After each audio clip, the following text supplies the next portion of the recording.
Welcome to Crossing Faith. I'm John Pinna, and today we have a really interesting guest. We have someone who's an author, speaker, transformist, and consultant. Author of two books. Sorry, he's finishing The Visionary Storm and Blend, Don't Break. Chad Brignac, thank you for coming on. Thank you so much for having me. I'm looking forward to it. We had a really interesting pre-conversation about the pendulum of politics, and you're uniquely positioned as sort of Southern boy, Louisiana, American Christian. You're still attending Bible studies, from what I understand. Yes. And so with your unique brand of analysis and looking at creating sort of order out of chaos, which is the subject of your latest book, transforming chaos into something that's meaningful. I thought it'd be appropriate for us to talk about American politics within the construct of how extremes sort of dictate who we are and where we're going as a nation. But maybe we could just start off with tell us a little bit about your philosophy, how it was developed, and how you got to the point where you were writing about this transformative process that you've developed. Yeah, so my journey really it comes from being a workaholic. It comes from learning and discovering that the workaholism was really my way of dealing with life. It was my way of not facing the way I talked to people. It was not facing the way I interacted with other people. It was not facing the way I was responsible for creating chaos in my own home. I was responsible for being unapproachable to my wife and my children.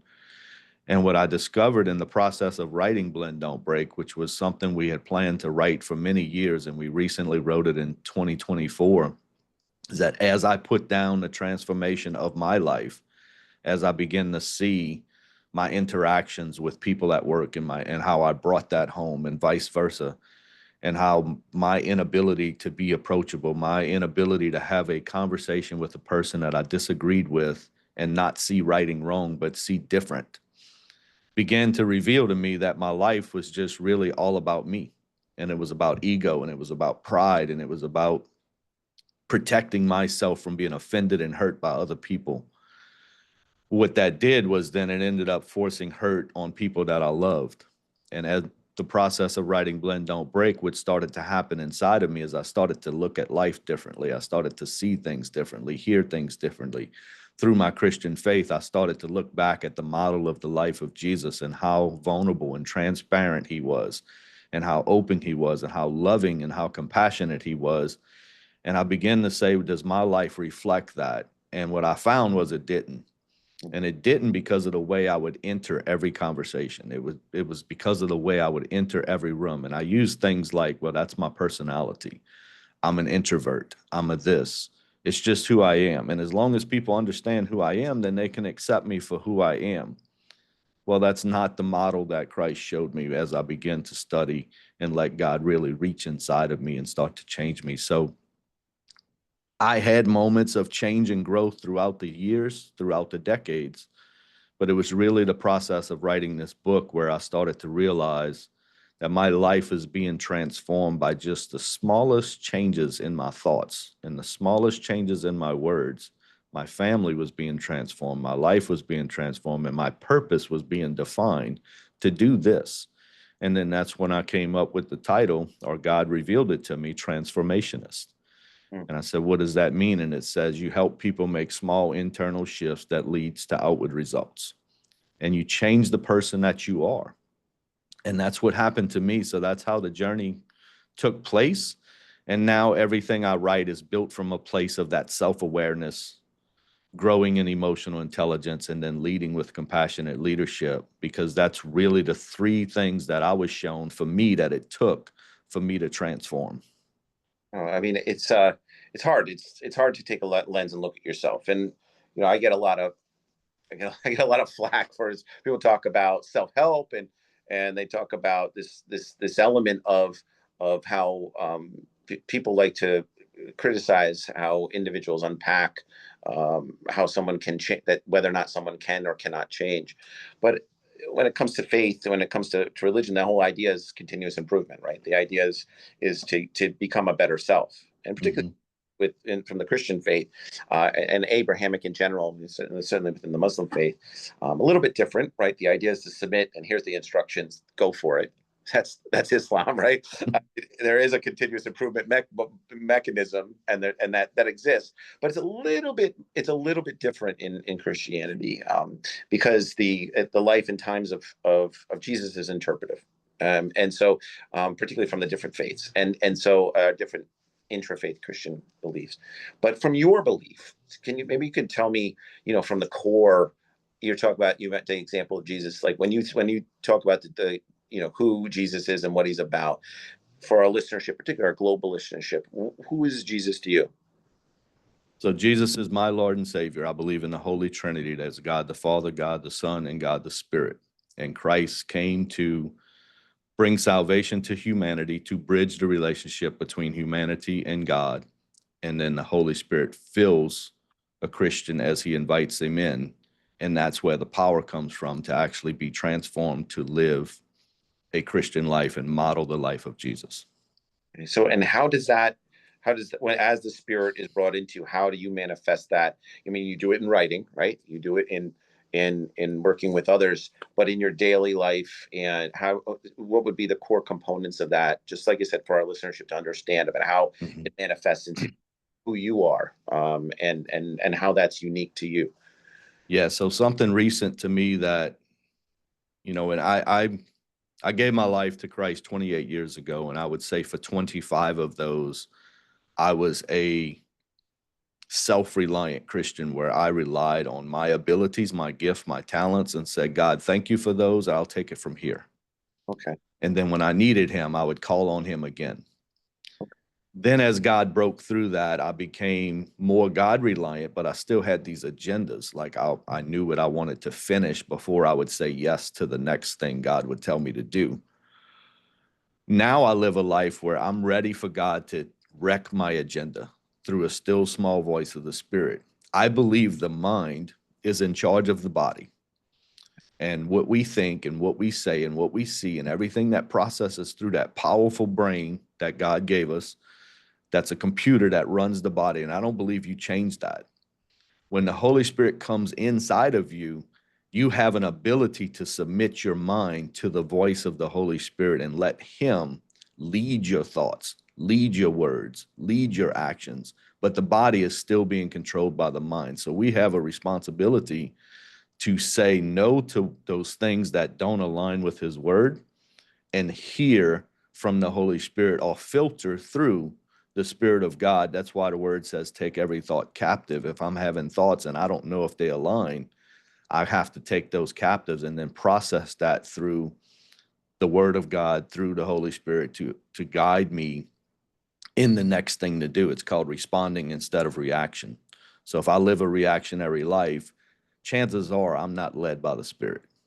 Okay. And you would argue that, from just this conversation, that the previous, or your evolution, who you were before this, before you kind of got to where you are now, you were more reactionary, and you were to what was going on, and you were talking about self, like pride, and some of the elements that you mentioned earlier. What were the pitfalls that led you to not follow how do I say this correctly? Yeah, what were the pitfalls that you had in the beginning of your faith, that led you to realize that those pitfalls were wrong, and how you discerned between the two, and then got you to where you are today? Yeah, so it was there was moments throughout my life. There was one moment where I initially said the words, and it was probably 10 years ago, to one of my pastors. We were in a conversation about my interactions with people and how people viewed me, and it was in our church. And I was talking about trying to make friends and things like that. And he's like, well, you need to talk to people this way. And I'm like, you don't understand. I don't even like people. Right. And those words just came out. And I was like, I didn't know I felt that way. And that was one big moment in my life. And the reason why I developed that is because I I lived a life going, I don't care what people think. I have a job to do. I have a family to lead. I have things that I got to get done. And the reality is we all care what people think. Sure. It's what we do with that that matters. When you have a mindset of I don't care, you build walls in your life. And those walls keep growth out, is what they do. You think they're protecting you from being offended. They're not. They're just keeping your ability to grow out on the other side of those walls. During the process of writing Blend Don't Break, and it's truly amazing to me. So hopefully it's amazing to your listeners and to everyone else. But just the process, the journey of writing that book, I was revealed more of my life over the past 20 years prior than I had ever seen before. And I was open to that revelation. I was open to see it because I had taken a posture that I would live vulnerably like Christ did. And what did that is my wife had a massive stroke in 2019. Right. And when that happened, about 6 months later or so, I looked up and I said, okay, I can see everything I've accomplished in the world, buildings everywhere, bridges, hospitals, hotels, subdivisions. I was in construction for 30 years. Then I looked at my family and my friends and I go, I don't have any real relationships that I could say I left a legacy. I left a people legacy. People will talk about how Chad impacted their life for good. And I couldn't look around and say I saw that. Does that mean I didn't have any impact at all? Probably not. But for me, I couldn't see it. And I was like, okay, my life needs to make a difference on people and not make a difference on construction or structure or whatever. That can come. That's a byproduct of me investing in people. Well, how do I do that? I have to first be willing to surrender my life to be worked on. I have to first be willing to look in that mirror. I have to first be willing to say, okay, whether it is or isn't, everything I'm looking at is my fault. If my kids don't like me, I'm unapproachable, my wife's ready to leave, my business is failing, this or that, it doesn't matter. Everything's my fault. And that's where I started. I just simply said, it's all my fault. And if it's not, so be it. But if I start with the point that it's not my fault, there is no opportunity for growth. So once I took that approach, I just opened my whole life up to being exposed. And then I began to go deeper in prayer than I've ever gone before. And in that season, I discovered a new way to spend time with Christ, that I realized that I was all about religion and what I was taught from the different theology throughout religion, through the different Baptist, Catholic, and you can go on the list. And none of that pointed me back to relationship. So I began to focus and work on my relationship with Christ. I looked at it, if I spent an hour a day with my wife, my marriage wouldn't be that great. If I spent a week, once a week with my wife, my marriage would be almost non-existent. Sure. But the most important relationship I'm called to have is with Christ. And I'm struggling to have a steady relationship with him because I have these rigid reasons on why I have to do it first thing in the morning. I have to spend this much time. I have to sit in my prayer closet. I have to do all these things. And God's like, no, you don't. You just have to be with me. And what works for you to be with me, I just want you. And when I change my life to start spending time with him differently, for me, that's walking. I walk every day and I spend time with the Lord. Some people said I couldn't walk. I'd be distracted by traffic, squirrels, birds, everything. That is not the most distracting thing to me. The most distracting thing for me is my mind. It doesn't stop wanting to think about other things. Sure. And walking makes me feel like I'm walking in the presence of God. And my prayer and my time with him has revolutionized. So I encourage Christians to find what works for them, that they can have a consistent relationship with Christ. Now I think of him all day. I'm in conversation with him all day, but I have committed time that I go walk with him. And like Adam, I walk with him in the cool of the day. I've tried in the heat of the day. It's pretty darn hot in South Louisiana. So I was like, God, I definitely love the cool of the day part. but it's just a different way of looking at my Christian walk, where I recognize religion will crucify you and relationship will restore you. It's a powerful statement. I mean, I talk to myself all the time, and my family is always like, "Who are you talking to up there?" And I don't know if I'm talking to. I don't know. I couldn't say that I'm talking to God, but I am talking. There's a lot of self therapy going on, and I think the answers that come to me are spiritual in nature. So and the conclusions. Although my listenership will say, "See, he's schizophrenic. He's got multiple personalities." That'll run on the social media right now. But generally, I talk to myself a lot. I think even when I'm reading, I have to read out loud. All right. Yeah. And I'll read to myself out loud, and people go, "What's going on?" But you got to find what works for you. But you have to make time to make that happen. And I think that's the important element here. Is it could be something else. It could be taking a bath and spending a long time in the bath and just figuring it out. But we talked about this online. So first of all, I appreciate you walking us through that. It gives a better sort of context and sort of frames the conversation that we're going to have. When we did the pre-call, we were kind of muddling through a subject, and you didn't know whether or not you wanted to do this, and I didn't know what we were going to talk about. We were both kind of muddling through, but you brought up this wonderful term, the pendulum of politics. And so I can't take credit for that. And it was a fantastic turn. And I don't know if you remember the moment. I go, "What do you mean by that?" And so we were chatting about the polarization of politics, and you being a Southern boy, me being a New Yorker, and us being Abrahamic but two different faiths. We were chatting about that. Maybe you could talk to me about and just let's start the conversation off with what is the pendulum of politics as you see it, in the context of American politics as it stands right now. Yeah, so I was surprised it came up in our conversation as well, but I had just recently written an article called The Pendulum Politics. And I tried to resist writing that article because politics is not where I like to put my time. But in people development and bringing self-awareness is where I do like to invest my time. And that pendulum of politics message came to me, and I was like, I got to write about this. And I don't know where it's going to go. But it was all focused on the fact that what we have done in politics today is we have found a way to create division that has added momentum to the shift from the swings from right to left. And those swings are just gaining traction and momentum every 2 to 4 years.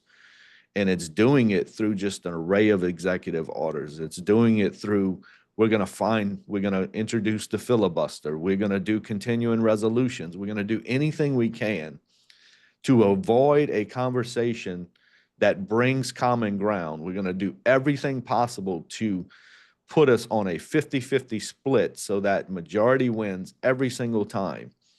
And then from the presidential seat, we're going to write executive orders that go ahead and contradict the right and the left, Right. depending on what your party line is. And we're going to force momentum into that ball of politics. So every time things change, we just go further right and further left. And we've lost the middle common ground. Now, I can have an opinion about what I agree with, whose executive orders I align with, whose I don't. But I have a responsibility as a believer to pray for everyone that's in office, because they're all on what I consider borrowed authority from heaven, that he is the ultimate authority, and everybody in there is on borrowed authority. And now I have people I interact with that go, finally have a president I can pray for. And I'm like, what do you mean? That's not biblical. We're believers together, and you're telling me you finally have a president you can pray for. And I'm like, you will always have a president you're responsible to pray for. You will always have a House of Representatives and a Senate and local government that you're responsible to cover in prayer. That's our responsibility. Right. Doesn't matter about party lines. So it's even filtrating down into just the divisions going into families, the divisions going, and it's just that pendulum of politics where we're going to find a way to continue to push further and further to each side, and it's further and as far away as possible from common ground. Yeah, I mean, like, we won. Now you're going to get it. Now you're going to get the business. And it's interesting because I never thought about for the pendulum. We call it vendetta politics in the Beltway. So it was Newt Gingrich was the Speaker of the House, and I remember back then in the '90s, everyone was relatively friendly with each other. I mean, you had Democrat and Republican colleagues, and that you would talk to. And I mean, this whole podcast was started because the director of the Southern Baptist Conference, Matt Hawkins, and I was the director of the American Islamic Congress, and we would have backdoor meetings to figure out how we could collaborate to support each other's agenda. And so we would write letters, for example, about religious persecution, and it would be like, okay, well, you can't really use that. That word means this to us, right? To our, if you change that word, we can support the letter. Or you want to know what? Let's include for a religious persecution, we have Muslims that are being persecuted. Let's add them in because we have religious minorities within the Muslim community that are persecuted as well. For example, the results of ISIS, right? So the most people that were persecuted by ISIS weren't Christians; they were Muslims, right? And so, but the genocide designation was Christians, Yazidis, and that was just what it was with the then Secretary of State. And so the challenge was, I said, well, can we add Muslims in? And so it was a big fight, and it was Christian, Muslims, and other religious minorities. That's how it was added in, but the Muslim in there. But the only reason why we were able to, it didn't matter whether it was Muslims. It mattered that they were included so that they can get protections, And so that was an example of the terminology. But vendetta politics was started in the '90s, and Newt Gingrich was like sort of the spearhead of that, where he would, if you were a Republican that interacted with a Democrat on the side, or you had socialized with them, you were excluded by meetings or skipped over in the conversations. And that's blossomed into the pendulum. Now you want to get your party in, you want to get exemptions in and start moving things forward. And you say, we won, we're going to push things through. And it's changed the dynamics of how politics is viewed now. And so let's walk through this a little bit. I think we can agree that even though there's polarization, would you consider that the majority of us are in the center somewhere? I do. And the American people, that we want to see real results and more centrist outcomes, that things stick, because the problem with the pendulum of politics is nothing lasts. Executive orders only have a 4-year limit on them. That's the trouble, So from an American Christian perspective, and how do you see that sort of consensus, or the pendulum being affecting negatively the broader sort of democratic health? So when you're sitting there saying, and a good example is the comment your colleague and friend made, now I have a president to pray for, right? How do you see that from the Christian perspective as being maybe a violation of Christian tenets, or not in the true spirit of the Christian doctrine? Yeah, so that, I got to go back to that authority, that there's a position of authority that people are given to lead the company, to lead the country, to lead nations. If we stepped outside of our country, I believe that's all borrowed authority. And when we recognize as Christianity that it's God's kingdom and everybody's on borrowed authority, then we don't get caught up in the fact that they are with a certain party. But what we've done is we've let the news, the media, the politics, rhetoric, the effects of orders that are written that contradict our Christian beliefs be the reason we pray. And that's where it's infiltrating the Christian body, and it's infiltrating in a way that I'm no longer going to vote, that I take all my responsibilities as a believer and I just push them aside until I get my way, which is nothing that was shown to us in the word. I mean, Jesus submitted himself to crucifixion when he did nothing wrong in the Christian faith, and he did it in the face of political authority. He did it in the face of people that were on borrowed authority to actually do what he submitted himself to do. And as believers, I've seen too many people. I'm going to step away from voting. I'm going to step away from prayer. I'm going to not be engaged in what's going on in a nation at all because everything's negative. So it's either I'm going to engulf myself and let that be what rules my life, that I'm so caught up in the news that I can't even hear the voice of God anymore.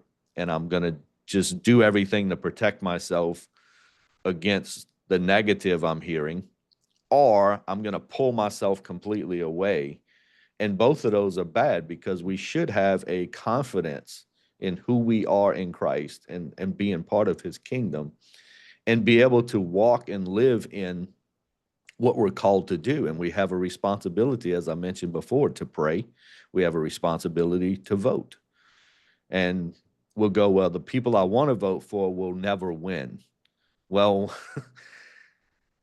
if you never try, if you just give up voting, then you'll never see if there's a shift. Could there have been a shift in a candidate that made significant margin instead of that 3, 4, 5, 6%?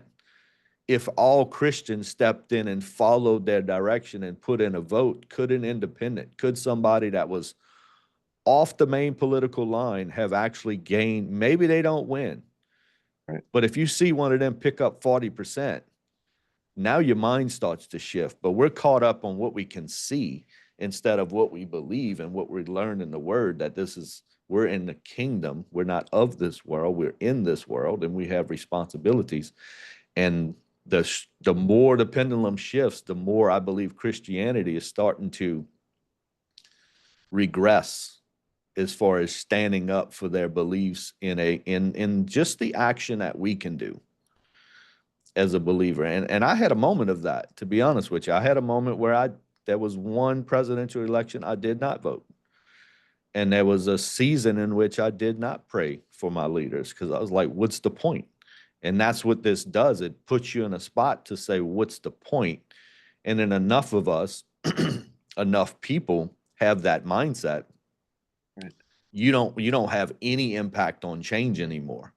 Right.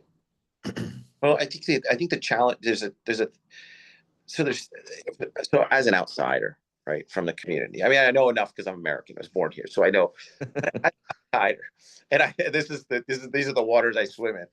On one hand, you have this, like, there's a need or a want uh, uh, to create a playing field that's favorable, right? So you have that on one side, and so uh, and then on the other side, you have this whole thing of like providential, right? So it's God's will. This is going to happen. So a lot of stuff, the Lord's works in mysterious ways. So there's a lot of shenanigans that might happen along the way, but Mhm. the outcome is going to be good, right? So like the crucifixion is an example of that, right?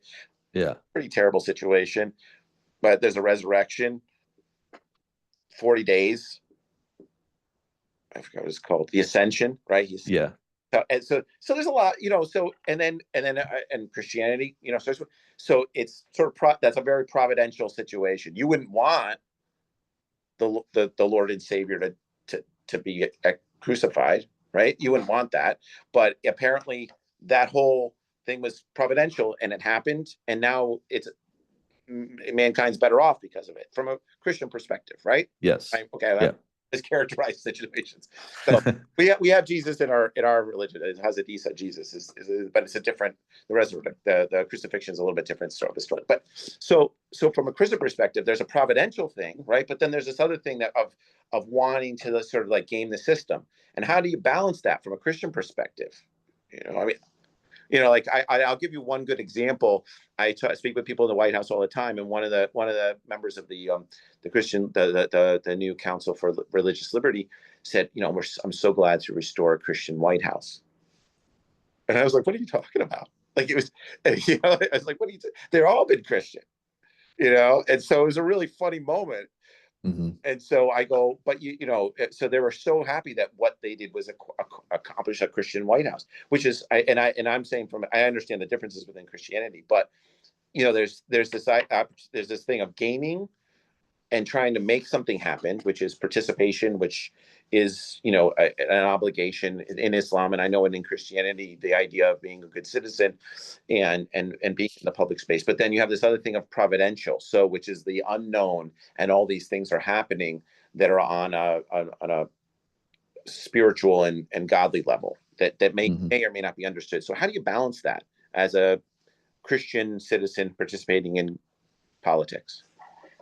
Yeah, I'm gonna first speak to, do we have a Christian White House? I, I don't know.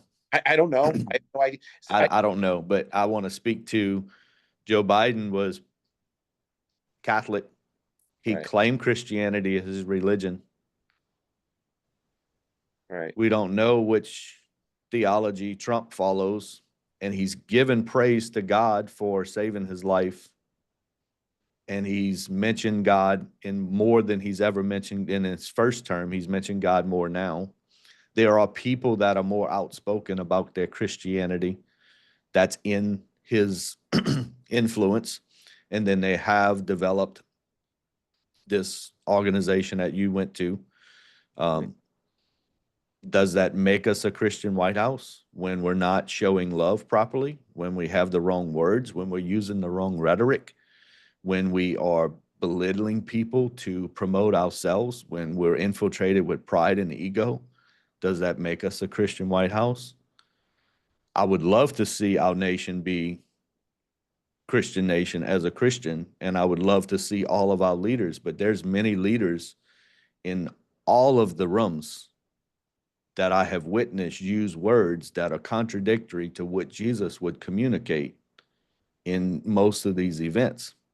And they're bold all over social media. So, like you said, they've all had a proclamation of Christianity, just different members of different churches or different religions. And that goes back to, I want to emphasize, religion will crucify, relationship will restore. That is a very important message for me. To your point, prayer moves the heart of God. And that's what we have to know as Christians. How you balance those two is, the reality is prayer moves the heart of God. And I used to say, okay, God plans it all, lays it all out, we can't change it. right. And that would also make me have to say God caused my wife to have a stroke.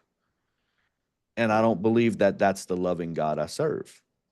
I believe God is moved by his people.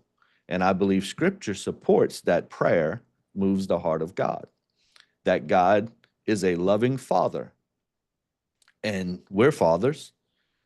Our children can move our heart.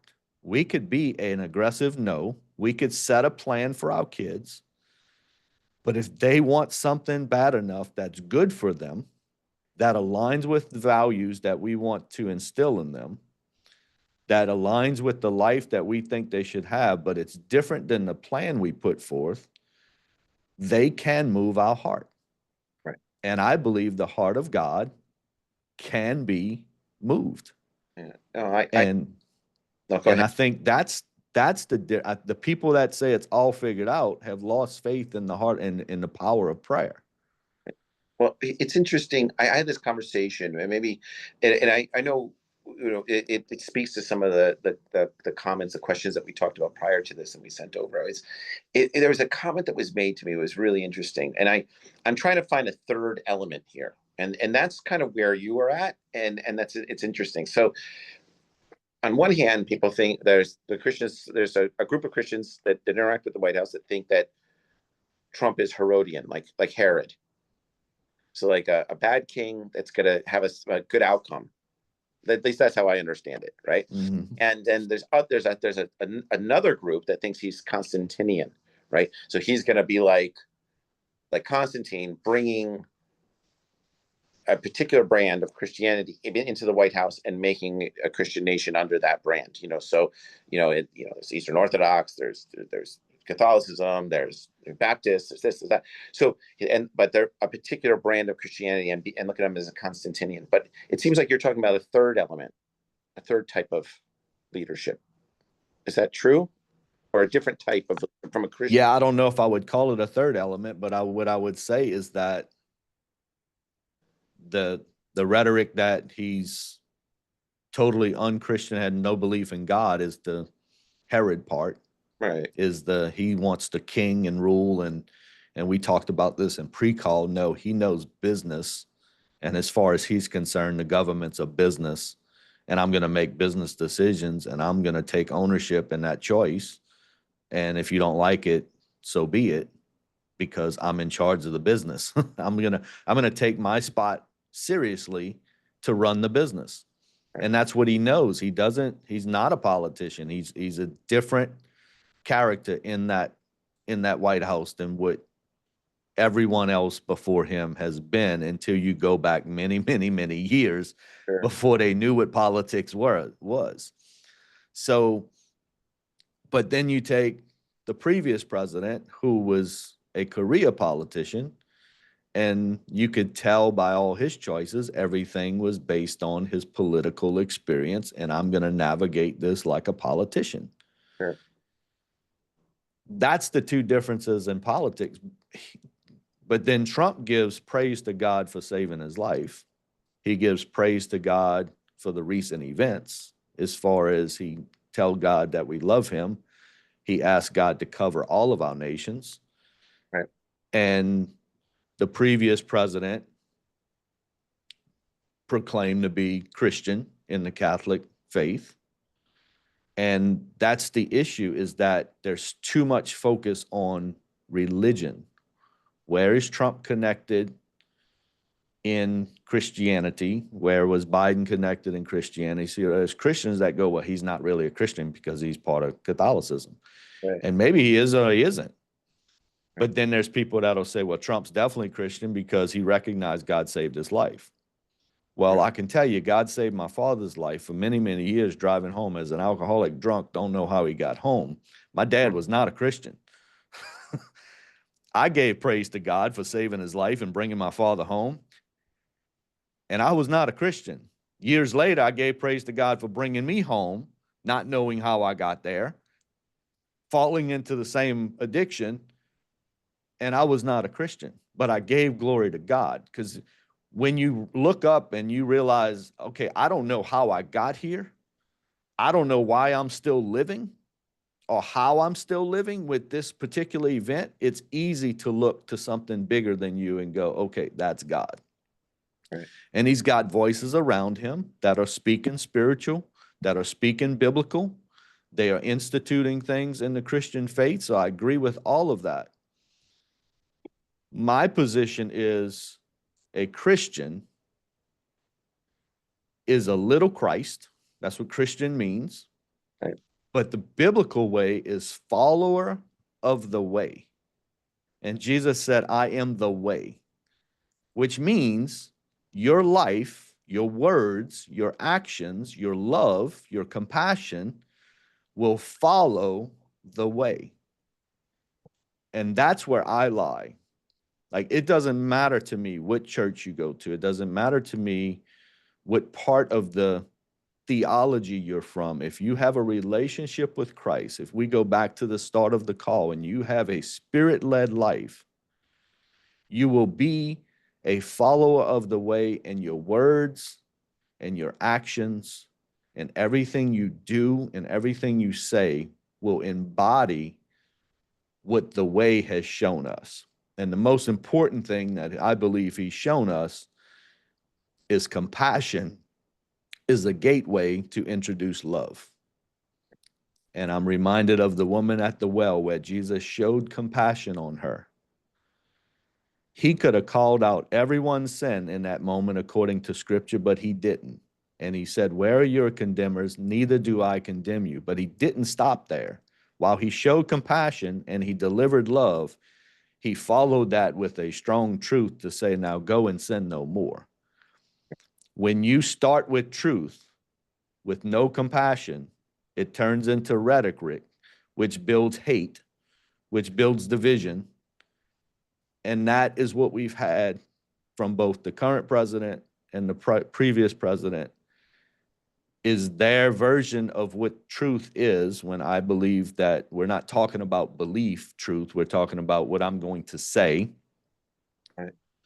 has created more and more division, where there could be more and more unity if the words were different. And again, I'm not talking about the political decisions that they have to make as a responsibility. I'm a business owner. I have to make certain business choices, and some of them are tough, and some of them go against what I feel emotionally that I want to do for other people, but I have to make the right choice for the best decision. I'm not talking about that. I'm talking about how you speak, what your life model looks like, how you act for people to see. That matters. And that's the center part that I'm talking about, that if you want to claim Christianity, and I'll go back to my life, when I told you that I was self-reliant and I had my own agenda, I was not following the way. I didn't know how. And this is where things have been different. So I see things differently. Could I have said the pendulum of politics or had this call 2 years ago? No, I wouldn't know any idea what I was talking about. But my perspective is, if you want to claim little Christ, then learn to follow the model of Jesus, the man. So we talked about this term. I mentioned like the power of words, which is, I think, a component of the term you use, compassionate leadership, right? And so, and I think because a lot of times it's nebulous, right? Just the idea of following Christ's example, but compassionate leadership sums up a good portion of his priesthood, right? His ministry. Maybe you could unpack what compassionate leadership means in the context of the pendulum, right? So, what are the and one of those things is the power of words, right? The idea of that. The other thing is being authentic. I think that's something you mentioned earlier. Maybe you can talk about those things a little bit, so that we can ground the a very large faith component, the idea of the priesthood of Jesus, into sort of political terminology, and unpack that appropriately for like the leaders of the world and leaders that we deal with and who are in charge of the pendulum. Yeah, so right off the start, I'm reminded of Christ said, I didn't come to be served, but I came to serve. I came to put others before me. Although I'm the head and I am full authority, I'm going to maximize my influence. I'm going to maximize a life that's lived in a way that people want to follow, not just spew my authority everywhere. And that servant leadership causes you to die to self. I'm reminded of any, what do they call them when they sit in a room, that just a group of politics, there's a chairman on there. I'm drawing a blank on. What, the council? What are we talking about? Yeah, any of those council groups, any of those, they have many of them. They assign them. Right. Yeah. So like the National Security Council, they sit down and they meet. Yeah, they sit down, and then depending on who's in charge, the chairman is from that party, vice versa. If you turn on any of those that are publicly shown, right, you will see the greatest lack of self-awareness, emotional intelligence, and compassionate leadership. the House of Representatives and the Senate, and then in both. Yeah, and then you can small that down into these committees. That's what I was trying to think of, these committees. Yeah, the caucus. And nobody wants to hear the other person's version. They're immediately against it, no matter what it is. The minute their mouth opens, they know what they're about to say has no value to their point of view. That does not show compassion. That does not put the other person as a valuable human being above myself. You're putting yourself more valuable than the person that's about to speak. Now, it may totally contradict what your beliefs are, but the fact that we're constantly dismissing people before they even start speaking is the absence of compassionate leadership. So compassion says, I am more interested in what you have to say than I am in what I have to say. I am more interested in how this decision we're about to make as a committee is going to affect your party than I am on how it's going to affect my party. Does that mean your vote has to change? No. We're talking about your ability to lead, your ability to influence the conversation. And when you immediately just dismiss each other, what you get is a reactionary discussion that ends up becoming reaction on top of reaction on top of reaction that leads to no results at all, which is the absence of compassionate leadership. Compassionate leadership says, even if we have to schedule a second meeting because we got nowhere today, can we make sure everyone else been heard? Right. Can we confirm that every voice has value? Right. So compassionate leadership is filled with valuing other people. It's filled with servant leadership. It's filled with, I'm going to lay down my life for a moment. It's filled with taking risks to be hurt.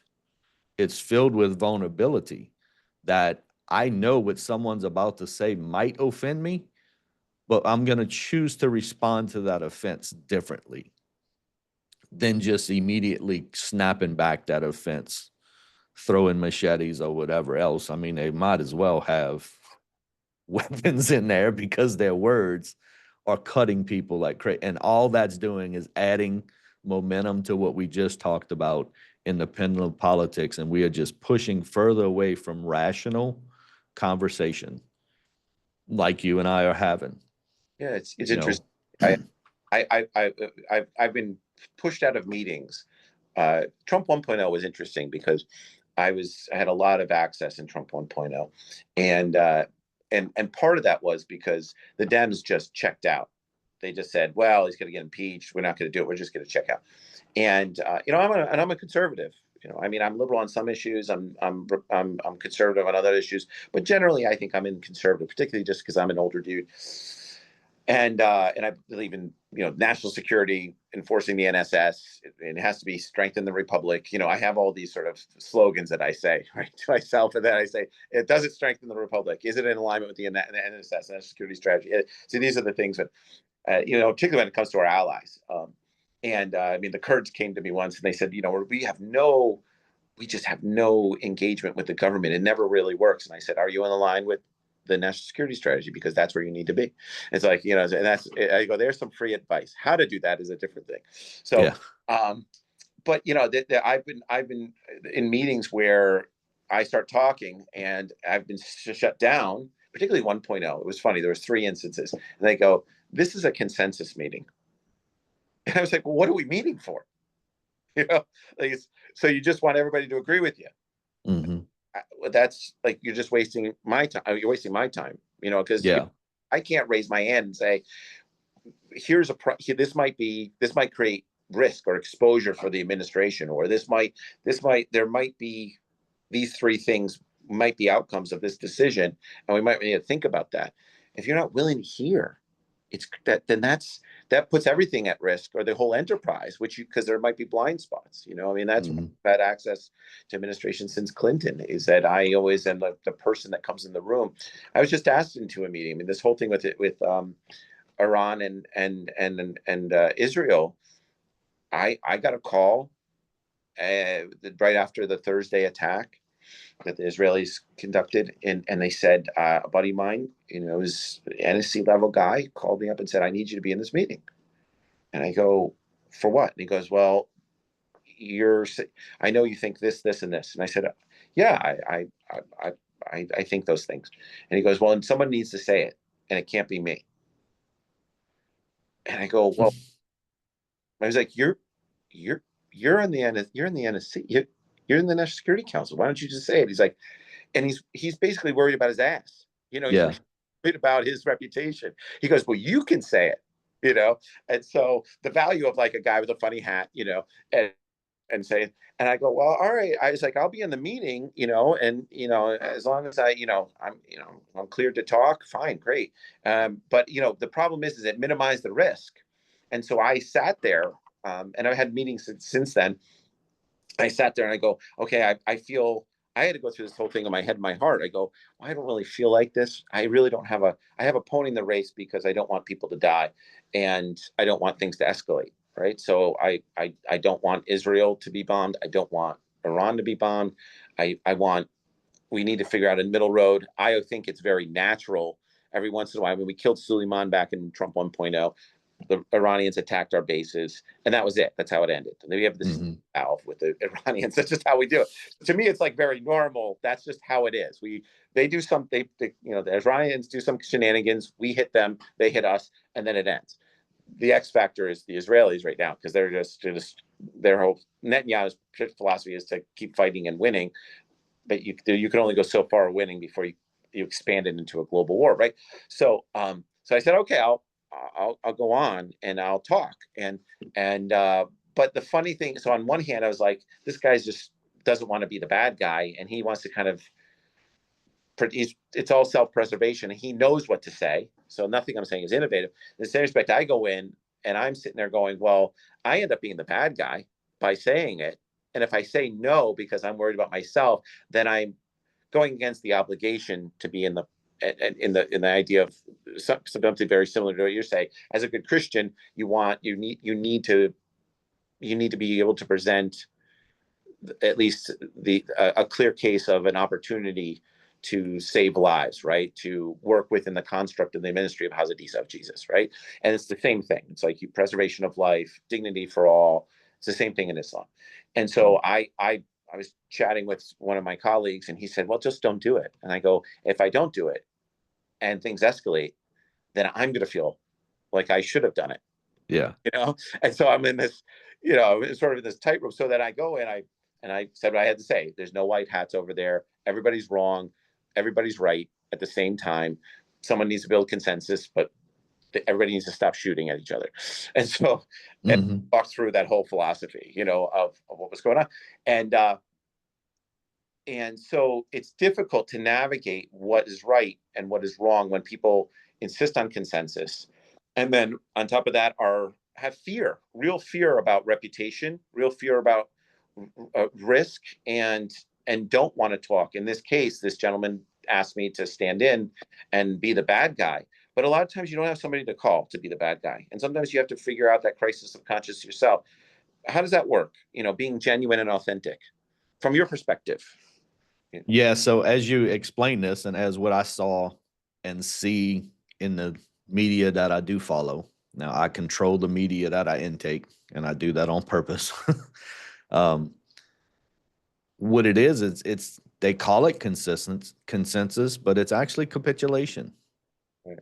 And capitulation bottles up someone's feelings, someone's emotions until the next time. Right. So I would argue that we have capitulated to whoever's in charge, whoever has the majority for decades now.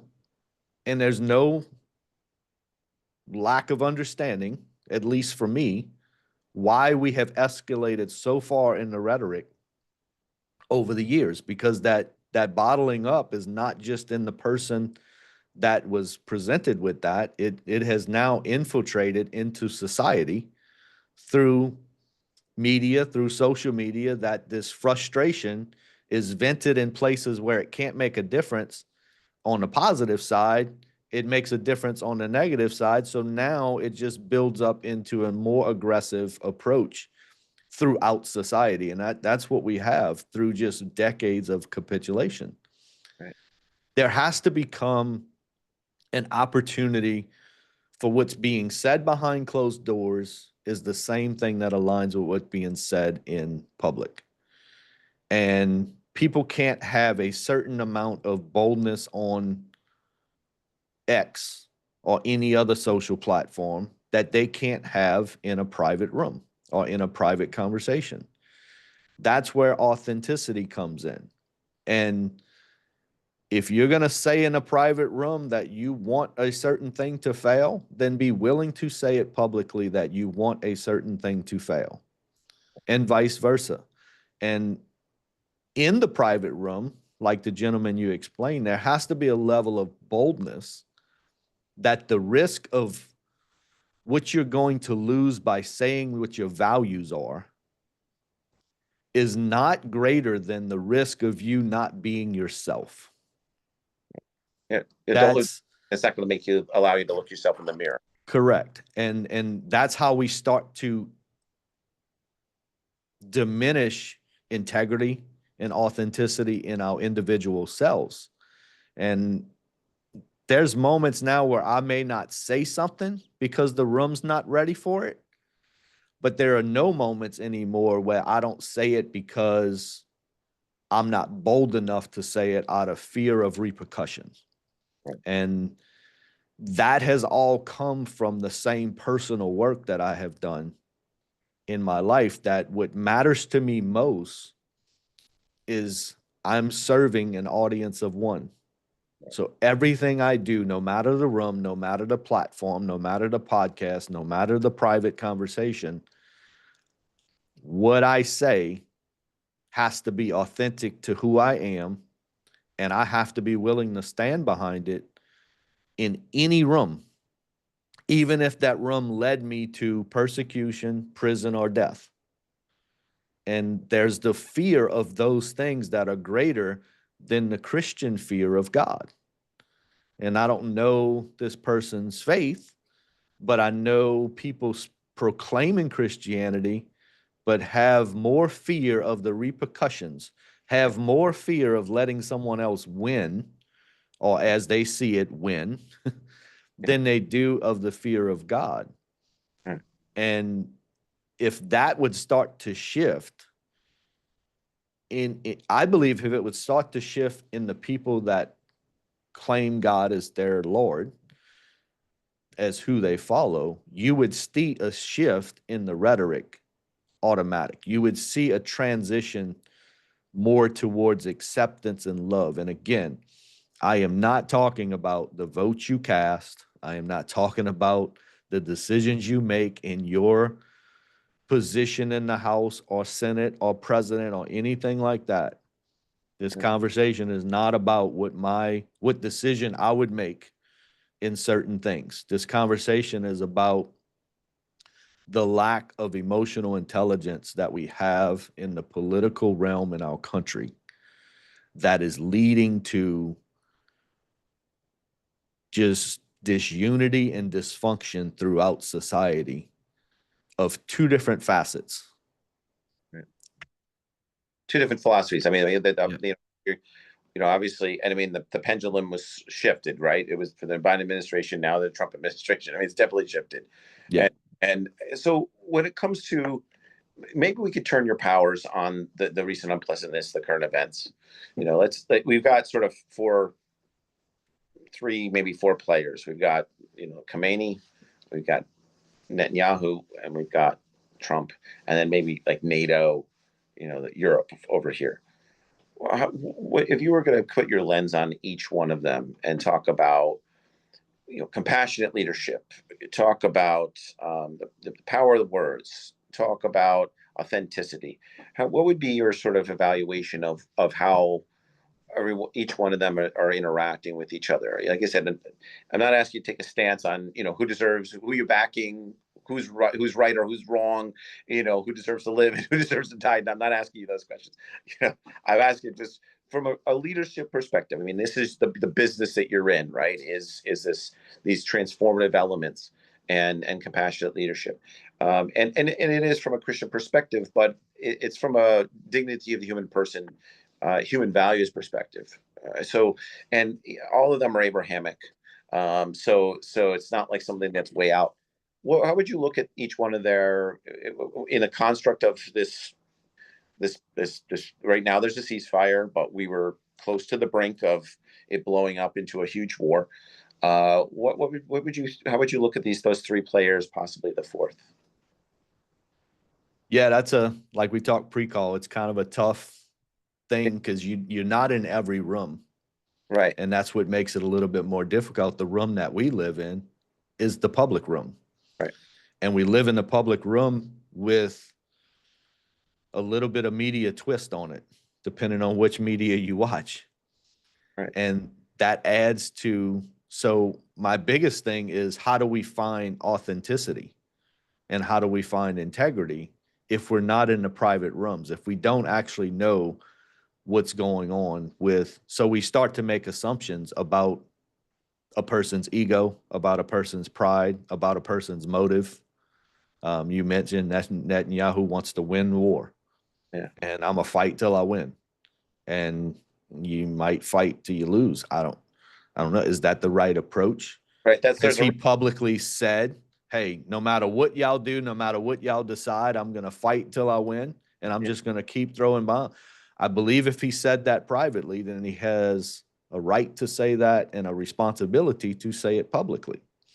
And that's what I think is missing with all of the parties.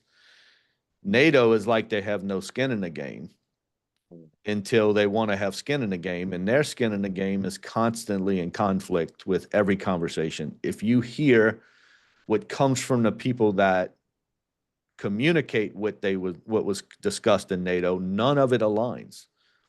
None of it. From any of the leaders that were a part of it, you cannot find hardly any alignment on where they stand.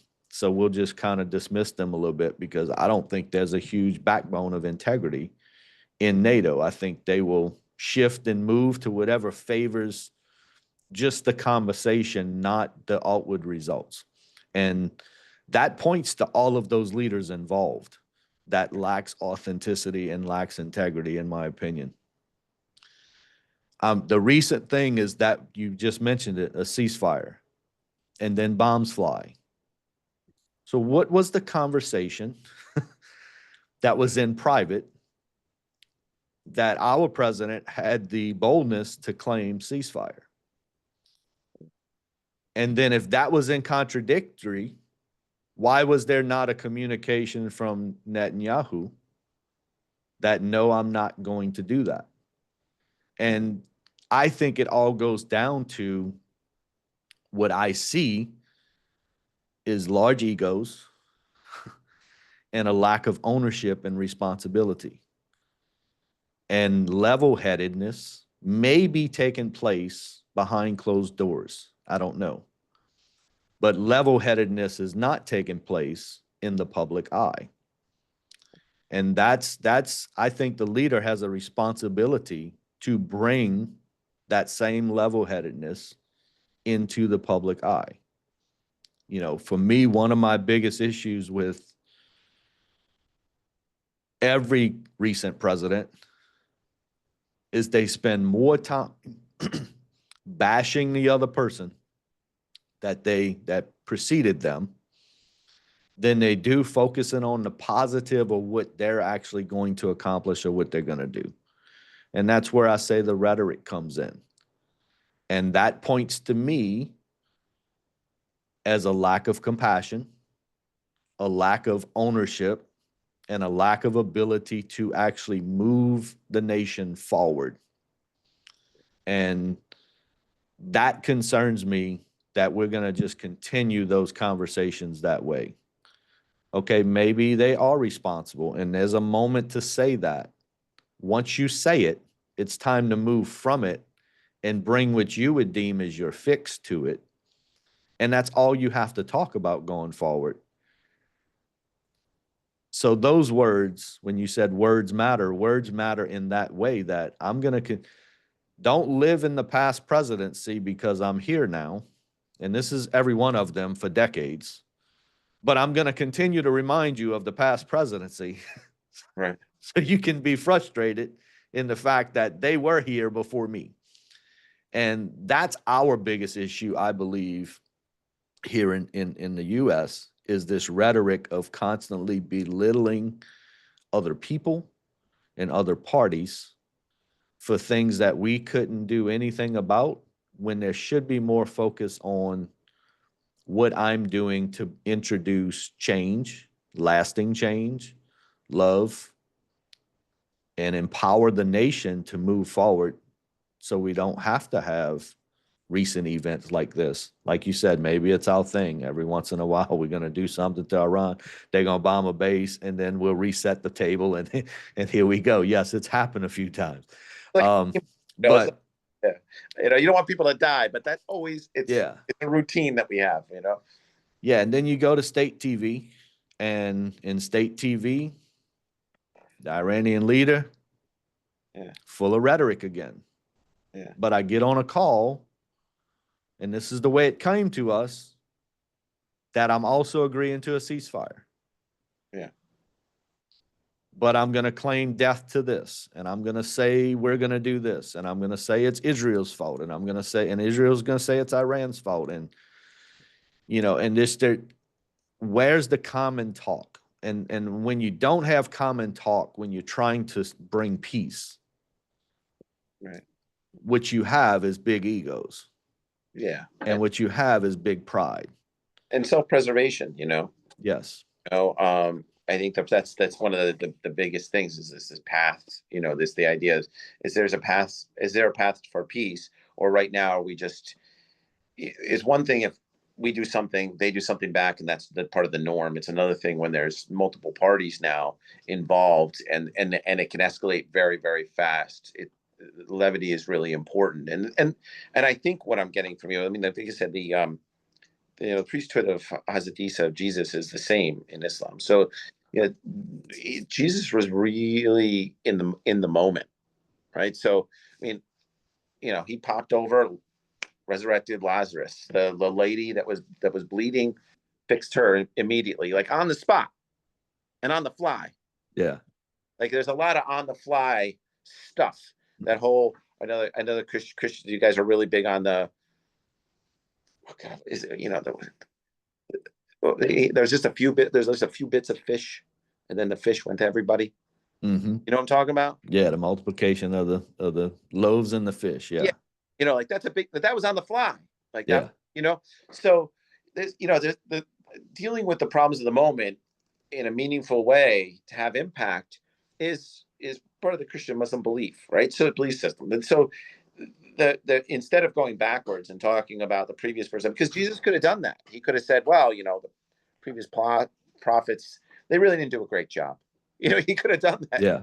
I'm doing a better job because I'm doing a bad job. He could have just said that. It wouldn't be very convincing.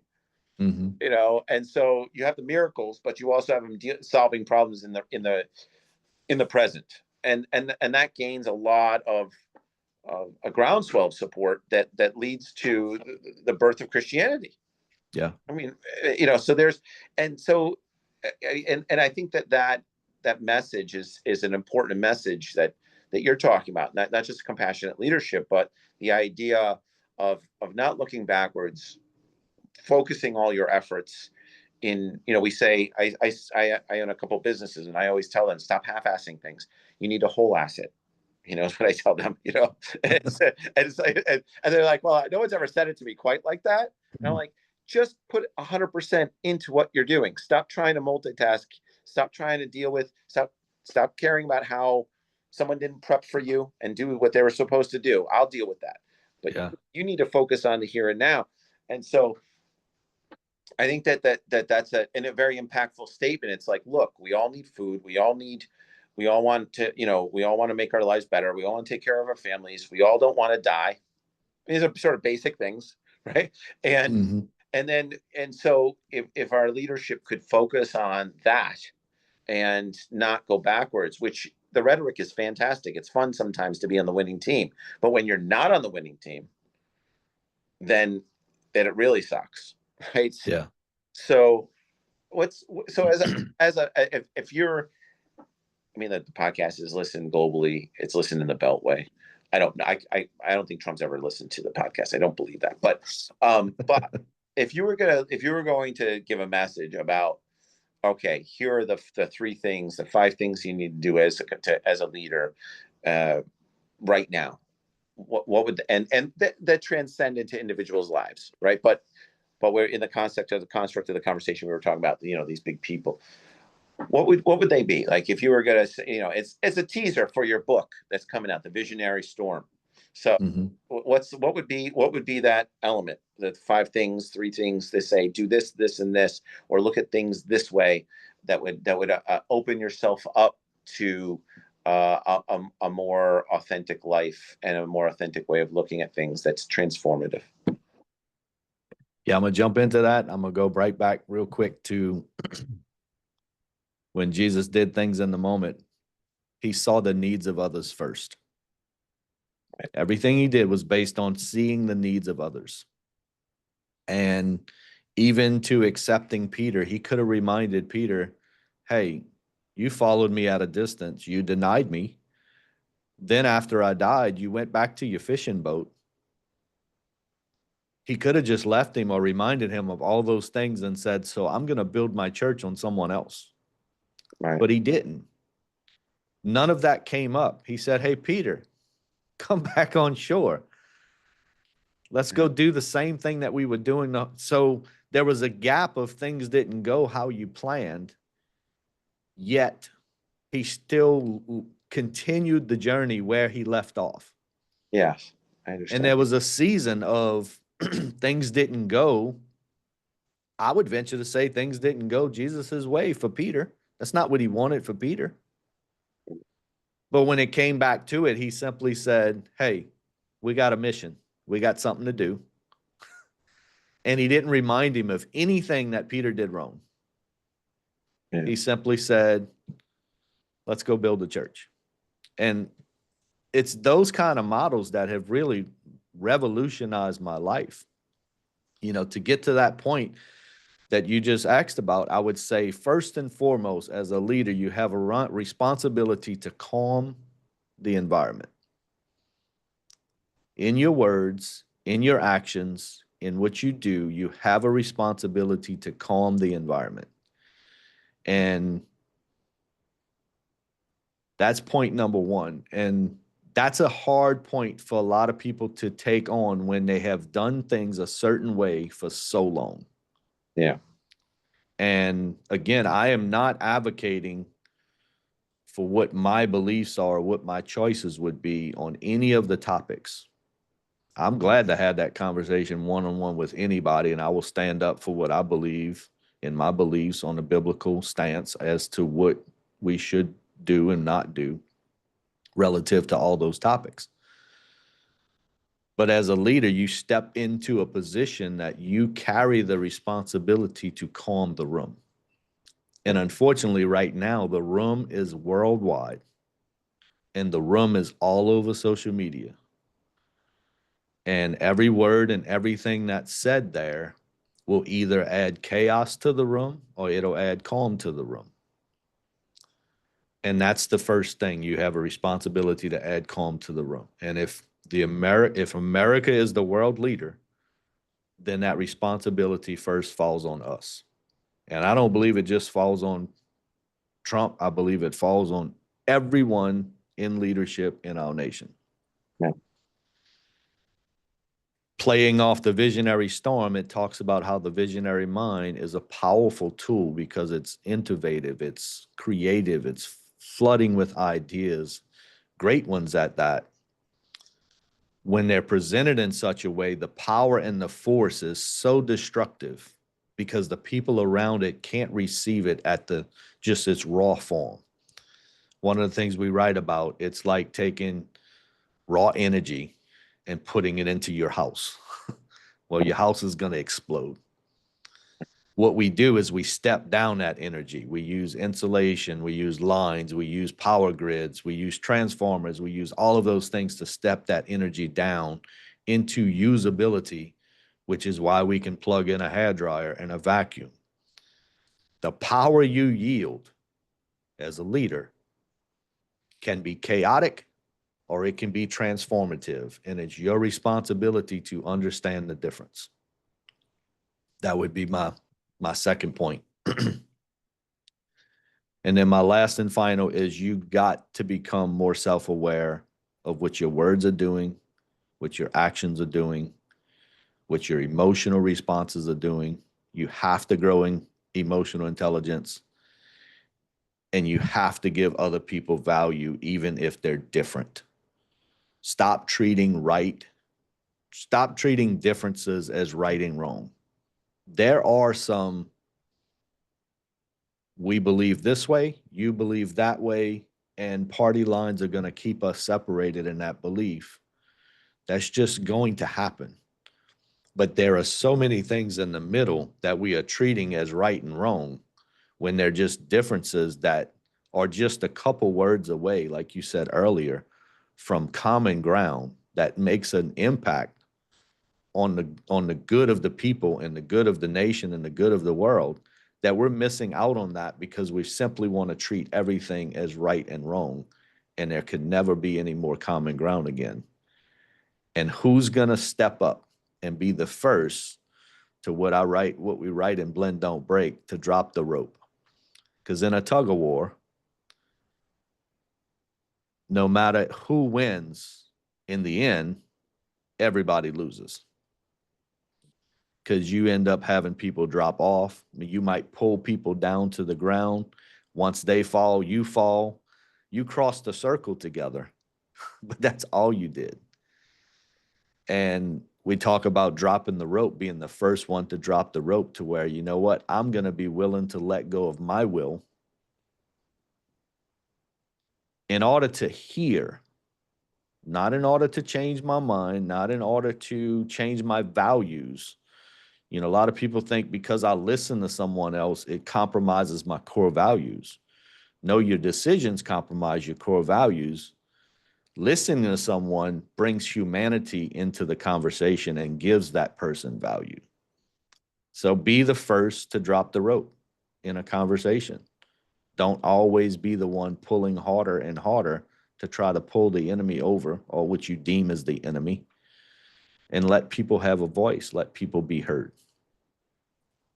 And I appreciate you sharing this with us. I mean, I think that it's it's timely for us to look at leadership and to look at it under the lens of, all right, how do we get to where we want to be? We want to be prosperous. We want to be safe. We want to be that. And Iranians want to be that way. Israelis want to be that way. Like everybody wants it, So the challenge is, how do we step it down? And with America's leadership and certainly, looking at it from a perspective of this compassionate leadership that you and I chatted about, to combat the pendulum of politics, I think it's a worthwhile enterprise. And I appreciate you taking the time to unpack that for us. Thank you. It's been great.